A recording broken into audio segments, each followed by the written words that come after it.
राजा ने आदेश दे दिया कि जो कोई भी संत साधु पावे मेरे पास लाओ। सीधा आदेश नहीं दिया कि इनको मारो और भगा दो, कि कोई भी संत मिल जा उसको लाओ पकड़ के मेरे पास लाओ।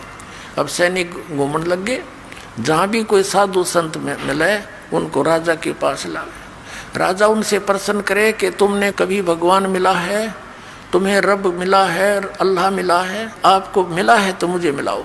अब चाहे वो अच्छे भगत थे, जैसे भी थे, नेक थे, उनमें सारे के ठग होया करें, तो उनका कोई उत्तर नहीं होता था।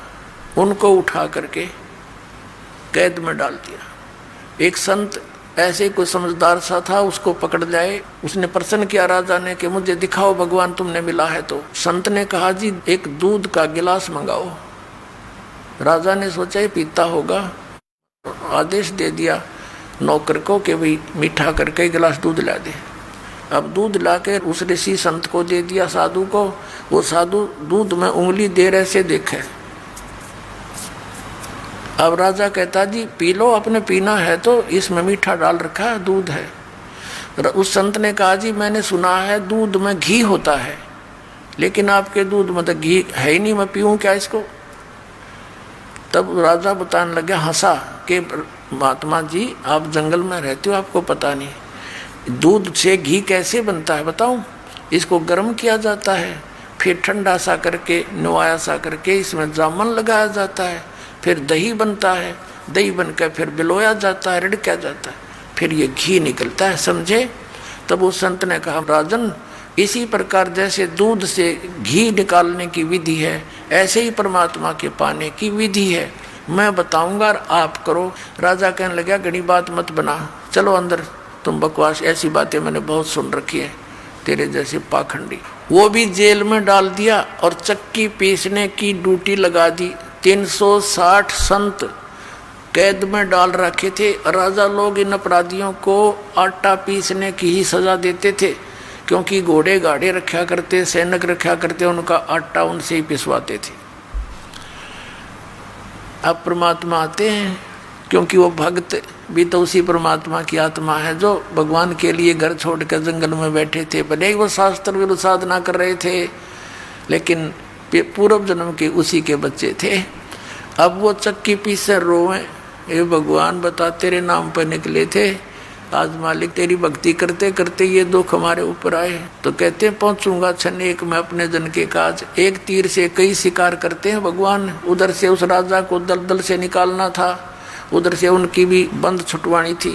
अब क्या हुआ, एक दिन परमात्मा एक ऊंट, जैसे राजस्थान के अंदर होते हैं ये राजस्थानी, बड़े बड़े साफे होते हैं इनके, ऊंटवाल बोलते हैं इनको, और लंबी नोक की जूतियां होती थी पहले, एक लठ रखते थे साथ में, छोटा सा कुर्ता सा पहनते थे, धोती डबल टांग की पहनते थे। ऐसी वेशभूषा बनाकर एक कारवां बोलते, कारवान, उस रभारी जैसी, और राजा के रेजिडेंशियल प्लेस पर यानी उसके निवास स्थान की छत पर, राजा के घर की छत पर रात्रि के समय, और ऐसे खोद मारे लाठी की छत पे, खट खट हुआ। राजा की छत पर तो चिड़िया की आवाज़ भी नहीं हो सकती। राजा एकदम नींद से उठा, मंत्रियों को फालन किया, ये क्या आवाज़ आ रही है, तुम कहाँ सो गए हो, और पकड़ के लाओ ये कौन है कमबख्त। अब लाए ऊपर तो पकड़ के एक राजस्थानी सा नो लठ ले रहा हाथ में, और नो खड़ा। राजा बोला तू कौन है। परमात्मा बोले भाई मैं ऊँट रखता हूँ गने, और कल मेरा एक ऊँट गुम हो गया, उस ऊँट ने ढूंढता ढूंढता तेरी छात पर आ गया। मैं नो सोचूं था कहीं आना बैठा हो तेरी छात पर मेरा ऊँट। अब राजा कहता है अरे बोले आदमी, छत पर कभी ऊँट हो सकता है, यानी क्वाइट इम्पॉसिबल, तू कहाँ ढूंढ रहा है। तो परमात्मा ने कहा जिस प्रकार छत पर ऊँट नहीं हो सकता, नहीं मिल सकता, इसी प्रकार तू इन संतों को दुखी करके अब्राहिम भगवान नहीं पा सकता, क्वाइट इम्पॉसिबल। अन्यों का अंतर ध्यान हो गए, अदृश्य हो गए। वहाँ से राजा को चक्कर आ गया, क्योंकि सामने से आदमी एकदम उद्दल हो जा, तो कलेजा हिल जाए इंसान का। और वहाँ पहुँचे कहाँ पर, जहाँ वो चक्की पीस रहे थे। परमात्मा ने जाके कहा उन जेलर से कि भाई मेरी भी सजा कर दी तुम्हारे राजा ने। वो भी साथ दूसरा रूप बना लिया मालिक ने वहाँ जाके। कहने लगे अच्छा भाई तेरी सजा कर दी, कहाँ तू बड़ा ईमानदार आप पाया गया। अकोर भाई क्या करूँ क्या करूँ, और मैं नहीं कहीं और फिर पकड़ के लाएंगे मुझे। तो उस जेलर ने वो भी अंदर कर दिया कि चल पकड़ चक्की पीस। अब परमात्मा बोले भाई बात सुन सैनिकों पुलिस वालों, एक काम करेंगे हम सब उनसे कह दिया, कैदियों भाई डट जाओ, बंद कर दो चक्की को। एक काम करेंगे, चाहे तो आटा पिसवा लो और चाहे इसमें ये दाने डलवा लो, एक काम तुम करो, एक काम करेंगे। अब उस सैनिका ने सोचा अच्छा ये तो क्रांतिकारी है भाई, इसने सारे ये भी चंगरा दिए। तो उन्होंने सोची कि लाइन की फड़क काट देंगे। पहले 4 घंटे पिसवाते थे तो ईव इनको 12 घंटे पिसवाएंगे और हम कनक डालेंगे ये पीसेंगे। कहने लगे तुम चक्की पीसो और हम कनक डाल लेंगे। परमात्मा बोले ठीक है पोजीशन पकड़ो। अब वो सारे पुलिस वाले खड़े हो गए, क्यों पुलिस वाला एक का जना 10 चक्की हम डाल दे, इतने वो लगे रहे काफ़ी देर तक। तो परमात्मा बोले भाई तुम खड़े हो जाओ साधु भक्तों और आंखें बंद करो। उन्होंने आंखें बंद कर ली और परमात्मा ने अपने हिस्से की जो चक्की थी उनके लिए रखी हुई थी उसका डंडा लगा दिया सोठी। वो 360 चक्की अपने आप घूमने लगी, नू खखाट उठ गया। और परमात्मा बोले ले भाई सैनिकों कितना पीस लियो और हम चले। परमात्मा ने कहा आंखें खोलो। उन आंखें खोली तो उस नगरी से बाहर 1 किलोमीटर दूर जंगल में सारे संत खड़े। और परमात्मा ने कहा इसे साकेट की नगरी में फिर मत आइए, तुम भाग जाओ यहाँ से। अब वो तो छोड़ कर जूती नूजा खखाट बाबा जी तक गए पार सीमा तक। अब उधर से क्या हो रहा है, वो चक्की आप चलें, उन पसीने आगे बुखार चढ़ गए सारे उन पुलिस वालों के और दूर खड़े हो गए देखे सारे। फिर एक सैनिक गया राजा के पास कि राजन ऐसे ऐसे एक संत आया था और उसने ऐसे जादू जंत्र किया कि सारी चक्कियाँ चल रही हैं, सारे कैदियाँ ने भगा ले गया अंतर जान करके। उधर से राजा के बारे में पता चला कि यहाँ भी आया था। राजा ने जाकर देखा कि सचमुच चक्कियाँ चल रही हैं। वो तो इसलिए था कभी सैनिकों के ऊपर फिर ये दुखी करा कि तुमने भेज दिया उनको। तो चक्की चलती देख कर वो कहने लगा भाई थारा दोष नहीं, ये तो मेरे पास भी आया था। अब उसकी वो सटाट हुई उसके वह कसक भगवान की उस दिन से। फिर कुछ दिन में भूल पड़ गई, राजा चिंतित हुआ तो मौलवियों से बुलवा कर, काजियों से मौलवियों से एक ताबीज़ बंधवा दिया बाजू में। उन्होंने बताया जी ये तो कोई ऐसे जन वगैरह होते हैं, भूत प्रेत, ये फरिश्ते वगैरह आ जाते हैं, कोई ऐसी बात नहीं, अब नहीं आएंगे। कुछ दिनों के बाद परमात्मा ने क्या करा, एक यात्री का रूप बनाया। शाम के समय एक छोटी सी पोटली राह चलते रखा करते, बैग जैसे छोटा सा, उसमें अपने रास्ते के कपड़े आदि होते थे। ऐसा लेकर के एक पोटली सी सिर पे, और शाम के समय राजा बैठा था अपने महल के सामने घर में। एक तो होता है उनका दरबार ऑफिस, वो अलग होता है, एक अपने घर में बैठा था। और वो परमात्मा पहुंच गए वहां सामने राजा के पास। राजा से जाकर कहने लगे अरे भाई धर्मशाला वाले, ए सराय वाले, एक कमरा किराए पर दे दे भाई, और उसका किराया बता दे, मैंने एक रात काटनी है। राजा उसके मुंह की तरफ देखे, उन्हें सोचा भोला भाला यात्री ग्रामीण है, इसका धोखा लग गया। वो कहने लगा भाई आप कौन हो? उसने कहा परमात्मा मैं यात्री हूँ, मैंने अपने जाना है सफ़र पे, देर होगी, मैंने रुकना है रात में, तू किराया बता दे, कोठड़ी मैंने दे दे। तो राजा बोला तेने पता ये क्या स्थान है? क्या है भाई बता दे। कि ये मेरा महल है, मैं राजा हूँ यहाँ का, ये सराय नहीं है। परमात्मा ने पूछा तेरे से पहले इसमें कौन था भाई? कि मेरे पिताजी थे। उससे पहले कौन था? कि मेरे दादे परदादे मेरे पूर्वज थे। तो वहाँ वो कहाँ गए? कि वो तो अल्लाह खुदा को प्यारे हुए। तो आप कितने दिन रहोगे इसमें? जब अपना नंबर आवे ना मृत्यु का, जब होश हवास उठ जाते आदमी के, कहाँ जाना तो मुझे भी पड़ेगा। फिर न मैल समझे मूर्ख तू, ये सरा नहीं तो क्या तू मैल समझता है? ये तेरे बाप दादा पड़ पीढ़ी ये भी बसे सरा में गिद्दी, ऐसे ही तू चल जाई, इसलिए मनैया महल सरा बताई। न्यू कहकर अंतर ध्यान हो गए। राजा को चक्कर आके गिर गया। अब फिर और मौलवी बुला दिया, उसने दूसरी बाजू का तबीज बांध दिया। कब नहीं आओगा, भूत प्रेत था कोई। इन्होंने बोला यो प्रेत ना हटता, ये तो हमने निकाल कर छोड़ देगा यहाँ से काल के जाल से। अब क्या हुआ, कुछ दिनों के बाद राजा कुछ नॉर्मल सा हुआ। ये राजा क्या करता था,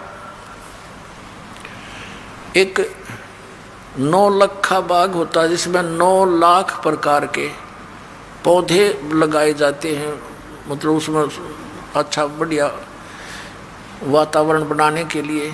वहाँ राजा टहलता था और दोपहर के समय 2-3 घंटे वहाँ विश्राम करता था। उस बाग के अंदर राजा की जो बेड था, बिस्तर था, उसको संवारने का, आसपास चारों तरफ फूल फाल सजाने की ड्यूटी बांदियों की लगाई जाती थी, नौकरानियों की। परमात्मा ने एक दिन एक बंदी का, दासी का रूप बनाया, नौकरानी यानी रानियों की ड्रेस में और नौकरानियों की ड्रेस में अंतर होता था। अब परमात्मा ने एक नौकरानी का रूप बना के और बेड बिछाया खूब सुंदर, चारों तरफ गुलदस्ते लगा दिए। राजा की बेड पर स्वयं सो गए, बंदी रूप में, नौकरानी रूप में। अब राजा आया, उसने देखा कि तेरी सेज पर, तेरे बेड पर एक बांदी सोए। इसका इतना दिमाग खराब हो गया, इसका इतना डर निकल गया। वहाँ पर एक अंटर रखा होता था, राजाओं के पास रखते थे, आसपास रहता था। एक अंटर उठाया, कोड़ा। वो कोड़ा इतना जबरदस्त लगा करता था, अगर घोड़े का मार दे तो घोड़ा बैठ जा, इतना पीड़ा होती थी। उसने क्रोधित होकर के उसको परमात्मा को बंदी जानकर, दासी मानकर, नौकरानी मानकर 3 कोरडे जबरदस्त ढंग से मारे और 3 निशान न्यारे न्यारे मालिक के कमर पर हो गए। अब परमात्मा बंदी रूप में खड़े हुए, दासी रूप में। पहले तो थोड़ा सा रोने का बहाना किया और फिर हंसते हंसते लोटपोट हो गए, जमीन पर लौट कर हंसे हंसे, डटे नहीं डटे। अब उस राजा ने सोचा, इन कोरडे लागे पास आदमी आसन का तना रहा करे, क्या कारण है? उसने बाजू पकड़ के उठाया, बंदी तू हंसी क्यों, मुझे इसका कारण बता। तब परमात्मा ने कहा कि मैं इसलिए हंस रही हूँ, या इसी नकम्मी बेड है जो बिस्तर तेरा, जिस पर मैं 1 घड़ी सोई और 1 घड़ी सोने का मुझे दंड मिला 3 कोरडे। मैं नो हंसूँ बेटा, तेरी गेल के बनेगा, तू तो रोज सोए इस पर, अब तेरे साथ के बनेगी, मैं नो हंस रही हूँ। और नो कह के अंतर ध्यान हो गए। उस दिन 2 घंटे मौसम आया, राजा बेहोश हो गया। लेकिन ये संसार के लोग जो काल के दूत ना मानने दे, रानियां ने फिर जंतर मंत्र करवा कर गले में तबीज बंधवा दिया, अगना ये ठीक रहेगा। उधर से क्या किया, मंत्रियों ने सलाह दी रानी को कि इनको आप बाहर भेज दो, जंगल में शिकार करके आएंगे, वहाँ इनका दिल सा हो जाएगा दूसरी टाइप का, यहाँ रहेंगे तो चिंतित रहते हैं। अब वो चिंतित नहीं रहने लग गया, बस सचमुच ये तो एक दिन मरना है, ये सब छूटेगा। लेकिन हमारी आस्था की जड़ें घनी गहरी होती हैं। भगवान करेन का काम करेगा ना, जब निकलेंगे हम यहाँ से तो वो करेन भी लाओगा हमारे लिए, सत्कर मानना, तो कुछ भी करना पड़े पर हम लगे रहना इसके। अब क्या किया, वो 1 हफ्ते का प्रोग्राम बना के जंगल में चले गए, सैनिक भी मंत्री भी, जाकर लगा दिया पड़ाव। तो सुबह उठ के सब चल पड़े शिकार के लिए। 12 बज गए, कोई शिकार यानी पशु उनको मारने के लिए नहीं मिला। तो बगैर शिकार लिए राजा वापस आओ, अपनी बेइज्जती मानता है। इतने में क्या देखा कि एक हिरण आ रहा है, मृग। राजा ने कहा सैनिकों, अगर ये मृग हाथ से निकल गया उसी को मृग की तरह मार डालूंगा। सब सतर्क हो गए। अब वो मृग राजा के घोड़े के नीचे निकल गया और दूसरे घोड़ों पर थे अपने अपने। अब किसने कहो है मार दूंगा। अब यावा होता शर्मिंदा होकर पीछे दो घोड़ा दौड़ा दिया मृग के, और सेना से रहेगी पीछे, और वो घोड़ी दूर आगे निकल गया। वो मृग जा करके इधर उधर बाईपास मार गया, अंतर ध्यान हो गया। क्या दिखा था उसने? वो तो मालिक की लीला थी। इतनी दूर चला गया, आसपास उसके साथी भी नहीं, और घोड़े को भी प्यास झाग आगे प्यास लग आई, राजा को भी प्यास और भूख जबरदस्त लगी। ऐसी स्थिति होगी कि 10 मिनट जल नहीं मिला तो मौत हो जा। परमात्मा कहते हैं सोचल सिद्धर मैं करूं अपने जन के काज, जो जन मेरी शरण है ताका हूं मैं दास, और गेल गेल लग गया फिर साथ साथ रहता हूं, जब लग धरती आकाश। जो बच्चा गऊ की नजर में यूं साईं को संत, और भक्ता के पीछे फिर वो भगत वत्सल भगवंत। अब वहां परमात्मा ने क्या लीला की, एक सुंदर बाग बनाया बगीची, और एक बहुत सुंदर छोटा सा तालाब निर्मल जल का, और एक झोपड़ी, और आप बैठ के जिंदा महात्मा, मुसलमानों में जिंदा महात्मा ज्यादा होते हैं, उनको फक्कड़ फकीर बताया करें। जिंदा महात्मा का रूप बना के झोंपड़ी का आगे बैठ गए, और 3 कुत्ते बहुत सुंदर, उनको बेलों से बांध रखा जो कुत्ते बांधने की होती, और एक बेल खाली रखी हुई थी कुत्ते बांधने की एक्स्ट्रा। अब राजा ने देखा, वाह या अल्लाह, क्यों जब आदमी मरने को आता है, जब कहता या अल्लाह मेरी जान बचाओ भगवान, मर गया तो आप ही रक्षक हो। अब परमात्मा जो रक्षक है उसका तो हमने पता ही नहीं, वो हमारा रक्षक, तीनों लोकों में प्रवेश करके सबका धारण पोषण करता है, तो वो सुनता है पल पल की। वहाँ वो बगीचे सब साजबाज 1 सेकंड में कर दिया। अब राजा थोड़ी देर दूर आ गया, देखा सचमुच बहुत बड़ा सरोवर है, और थोड़ा सा तालाब है, बाग बगीचे अच्छी मेवा फल फ्रूट लगे हुए हैं। घोड़े को पानी पिलाया, घोड़ा बांध दिया वृक्ष के, स्वयं पानी पिया, कुछ खाया पिया, फिर देखा महात्मा जी बैठे हैं, महात्मा के पास आए। अब आदमी का जब संकट टल जाता है इसने फिर बकवाद बाती हैं, वो ही शुरुआत हो जाती है। जाके कहने लगा बाबा जी इन 3 कुत्तों का क्या करेगा तू, ये 2 मुझे दे दे। तब परमात्मा बोले संत रूप में, कहने लगे भाई बात सुन, ये VIP डॉग हैं, ये ऐसे देने के नहीं है। वो कहने लगा VIP कैसे, कि ये है ना बलख शहर का जो राजा है वर्तमान में, ये उसका पिता है, ये इसका दादा, और ये इसका तीसरा दादा। इन निकम्मों को मैं बार बार समझाया करता, भाई परमात्मा बच लो, ये राजपाट सदा नहीं रहेगा, पर इन एक नहीं सुनी। आज ये कुत्ते बन गए, और उनके लिए हलवा बना रखा मालिक ने, और इतनी दूरी पर रख रखा, उनके जो पहुँच से बांध रखे थे, यानी 6 इंच दूरी पे। वो खूब कोशिश कर ऐसे खाने की, नू खाने की। देख अब इनको हलवा चाहिए, वो बेल थी ना खाली, वो हमारी उनका कमर पर एक अगला मैं खिलाऊंगा तुम ना हलवे काजू किशमिश के, वो चिल्लावे ट्या ट्या करे, और वो सुने सारी कहानी। और फिर परमात्मा बोले या खाली बेल है ना भाई, या बताओ किस लिए ले रखी है। अब जो वर्तमान में राजा है ना वो मरेगा, और वो कुत्ता बनेगा, उसने इस तरह बांध दूंगा अराड़े इस कीट के साथ ही। उसका तो पसीने आ गए। अब चरणों में गिर गया उस संत के, हे भगवान या बिरान मट्टी होगी, अज्ञा तेरा गए भाई, कौन है तू, कि मैं जी वो बलख बुखारी का राजा हूँ। तो परमात्मा ने कहा ये तेरे बाप दादा थे भाई, इनने भी तेरे की तरह बड़ी बदपहल कमाई, अब तू तकत बैठ कर भूली, तेरा मन चढ़ने को सूली।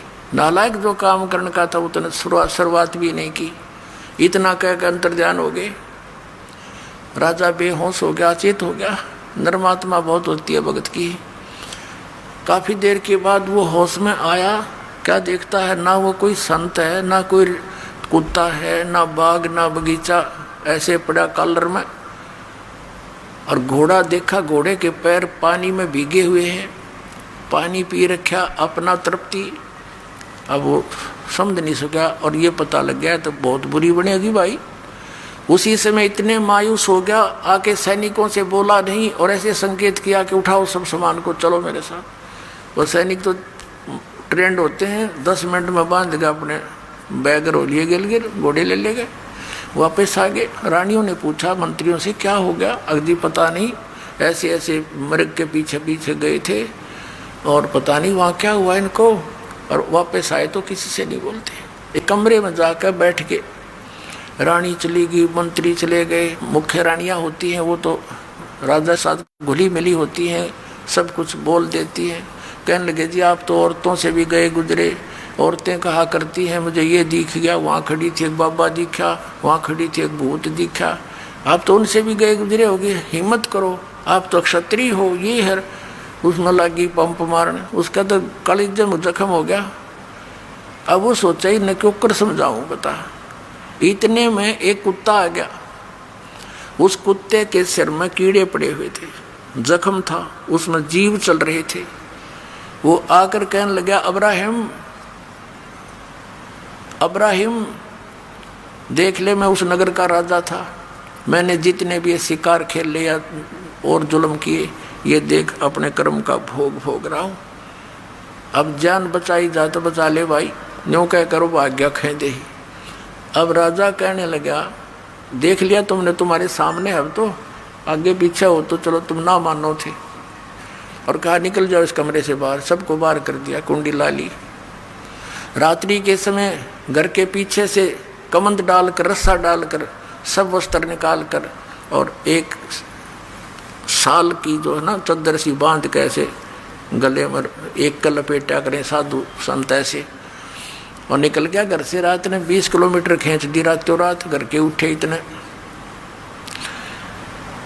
अब आगे जाके क्या देखा, भूख लगी जोर की, एक मालन बेर बेचे थी। कहा मालन बेर कैसे देती है? कहने लगी 1 पैसे का शेर देती हूँ। अब्राहिम ने कहा ये मेरे पास पैसा तो है नहीं, ये जूती है, इतनी कीमती जूती पहना करता, 2.5 लाख रुपए की, 1.25 लाख रुपए की एक जूती, उसमें हीरे पन्ने जुड़ा रखे, सारी ऐसी थी, सबसे कम कीमत की थी जो पैर के चल लो। अब भूख का गए पुण्यात्मा, ये सोना काम नहीं करे, भूख लगी, कहने लगा ये दोनों जूती दे दूंगा तेरे को, मुझे 1 शेर बेर दे दे, और ये 2.5 लाख रुपए की है। मालन ऊपर ले मन तेनों कहने लगी मैंने तो 1 पैसा चाहिए, क्योंकि कैसे दे दे, और दोनों उठा कर अपने सारे दर ली। 1 शेर बेर जब तोलने लगी 1 किलो, 1 बेर जमीन पर गिर गया तोलते तोलते। मालन तेनों कह मेरा, अब्राहिम कह मेरा, तोले पाछे गिरा है, वनु के ना मेरे हाथ से गिरा है। उस बेर पे गुत्तम गुत्ता परमात्मा ने अपने रूप में आकर उसका 1 दिरा कान पे है, ने बोला 2.5 लाख की जूती और 1 पैसे का बेर है, देख दम सुल्तान तने के छोड़ दिया मेर, ये ममता क्या छोड़ा तू, राज ने गिर ले लिए फिर है नालायक, जब वापस अपने घर ने कर ले राज तू। अरे मुश्किल तो नरक से निकाला। अब घर के त्याग देने से राज नहीं त्यागा जाता पुण्यात्मा, अंदर से त्याग मिट्टी समझ इसको। और फिर चरणों में गिर गया, हे भगवान बड़ी दया करी आपने, मैं तो कति यहाँ तक दब चुका था दाता, आपने तो रस्सा ही बांध कर निकाला हूँ। बेटा मुझे मालूम था तेरी दुश्मन थी माया, जिसने तो अपनी प्यारी समझ रहा था, अब मैं तेरे साथ हूँ ना, जिस चीज़ की आवश्यकता पड़े मुझे बताइए, हाजिर खड़ा पाओगा। अब क्या हुआ, शाम के समय उसने फिर भूख लगी ना, सुबह के समय रात तो कट गई, तो सुबह याद किया भगवान भूख लगी। आकाश से एक थाली आई, कपड़ा उसके ऊपर डला हुआ, थाल पोस, उसने उठाकर देखा, उसके सामने आके रुक गई। उसमें क्या देखा, काजू किस्मत सेब संतरों के भरी, और साथ में हलवा खीर पूरी कचौड़ी और रोटी, सारी आइटम उसमें। वापस न्यों का न्यों ढक दिया कपड़ा और मुंह फेर कर बैठ गया, कहना भगवान ये तो आपने छुटवाए थे, ये फिर भेज दिए, दास को सूखी रोटी दे दो। परमात्मा ने आकाशवाणी करी, बेटा तू सफल हुआ, अब तेरी आत्मा हट गई इस गंदे दलदल से, अब तू लकड़ी तोड़ और जंगल से बेच और अपना गुजारा कर और भक्ति कर बेटा, नाम बिना बात नहीं बढ़ेगी।